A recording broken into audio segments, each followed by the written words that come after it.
Here's something really interesting. Alabama is breaking basketball, and I'm not talking about how they play at such a rapid pace for 40 straight minutes that it mentally wears down and breaks the opposing team. I'm talking about their ridiculously efficient offense, where through their first 4 games, they're shooting 52% of their shots from behind the 3-point line, and they're shooting a ridiculous 62% from 2-point attempts, all while playing the best competition out of any team in the country so far. And on the surface level, their offense isn't anything crazy. They have two playmaking guards that can get downhill whenever to create their own shot or for their teammates, and then they have 5-out spacing with everyone on the court being able to shoot. And they love ball screens, on the ball or off the ball. They want to find the defense's weakest link, get him in a mismatch with those elite guards, and then it's barbecue chicken. But it's the way they set screens that makes this team different and makes it so much harder to guard.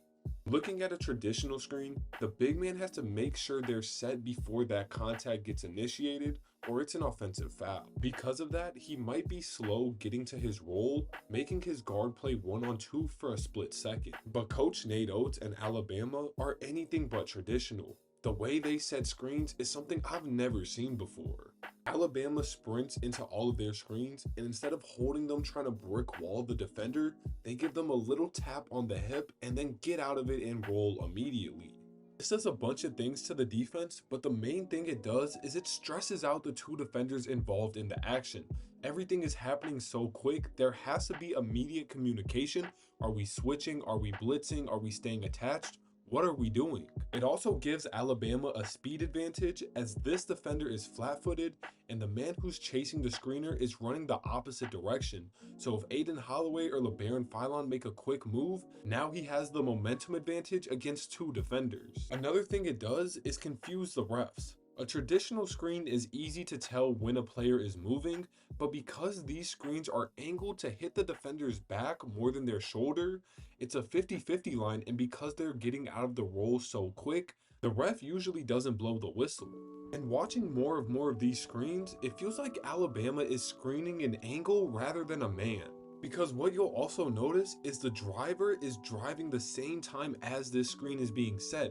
So the defender is trying to move at an angle, then he sees the screener out of the corner of his eye, so he adjusts his body for that, but the screener's already gone by then. Another thing that's very interesting about how these screens are set is they're set with a lot of hand checking and hand movement.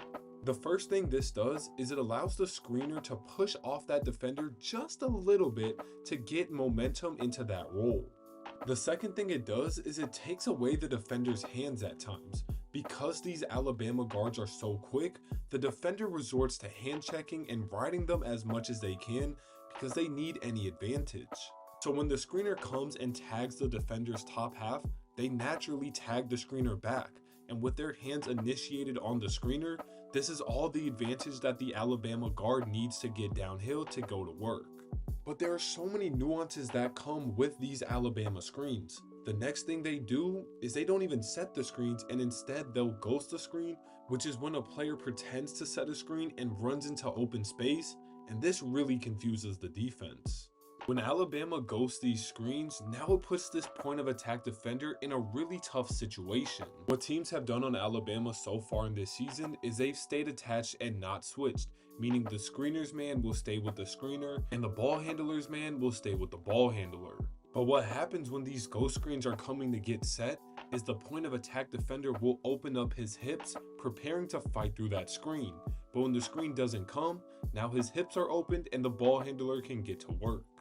Then after that defender gets cooked one-on-one, now the screener's man is going to want to stay for just a little more to help out, and that allows the man who's ghosting the screen to be wide open. And this isn't anything special. Alabama isn't the only team to use ghost screens, but the speed in which every action takes place makes it so hard to guard. The margin for error the defense has when guarding these actions is so small because of the space that Alabama plays with. The 5-out spacing that they play with isn't a normal 5-out because they're multiple feet behind the 3-point line, which then gives the guards and screeners so much space to work with.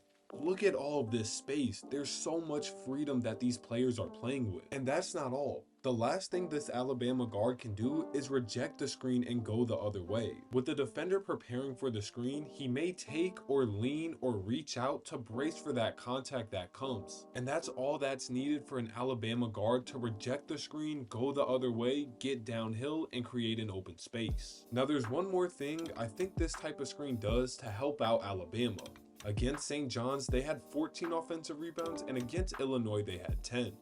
Both Illinois and St. John's are much taller and bigger at the front court position, so how is this possible?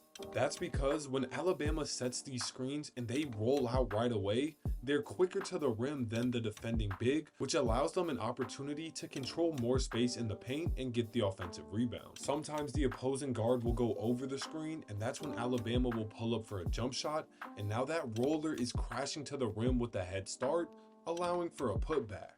But none of this would be possible if LeBaron Philon and Aiden Holloway weren't so good at the sport of basketball.